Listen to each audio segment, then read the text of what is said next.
j'ai fait mon lycée et ma prépa à Bordeaux, prépa physique-chimie. J'ai intégré Centrale à la fin de cette prépa.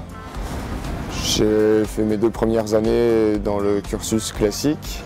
Ensuite, je suis parti sur un double diplôme à l'EPFL en Suisse, en master de mécanique. Et j'y ai fait en fait beaucoup de matériaux, ce qui m'a pas mal intéressé. Et au bout de 6 mois, j'ai arrêté mon double diplôme. Je suis parti en stage à Lorient sur un bateau pour le prochain Vendée Globe.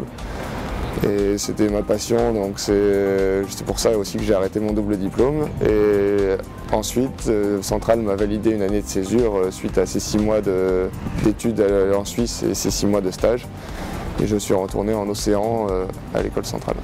L'associatif à Centrale, c'est probablement le point le plus important pour la suite de mon parcours. C'est là-dessus que j'ai appris à gérer des projets, à encadrer des gens, à organiser des événements et des projets. Et donc j'ai participé à 2 associations qui ont été importantes. La première, c'est le Team Voile, où j'ai été président du Team Voile. Donc d'un côté parce que c'est ma passion, d'un autre côté ça m'a appris à gérer un projet, à gérer des gens, à les faire travailler ensemble, à les motiver aussi. Et puis ensuite il y a eu l'Hydro-Contest en 3e année en option océan. On a lancé le projet Hydro-Contest, donc c'était la première année du projet. Et ça s'est assez bien passé, le bateau léger a gagné dès sa première année. On était très contents et donc c'est pareil, là je me suis retrouvé président, chef de projet et donc j'ai appris à gérer ce projet, à organiser et à développer un bateau. Energy Observer, c'est un catamaran qui a l'objectif d'être un laboratoire des énergies du futur pour permettre de tester et développer différentes sources et systèmes de stockage d'énergie innovants. L'objectif, c'est de réaliser un tour du monde, mais par étapes. Donc 2018, ce sera le tour de Méditerranée, avec les grandes capitales méditerranéennes. Ensuite, un tour d'Europe du Nord, par la Norvège, le Danemark.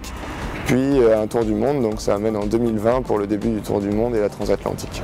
Moi, je suis arrivé sur le projet en stage de fin d'études, sous un statut d'ingénieur naval. Assistant ingénieur au début et je suis devenu ingénieur naval en CDI maintenant.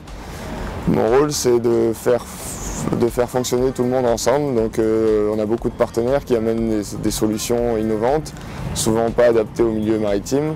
On essaye de les aider à les adapter et ensuite à les intégrer au bateau.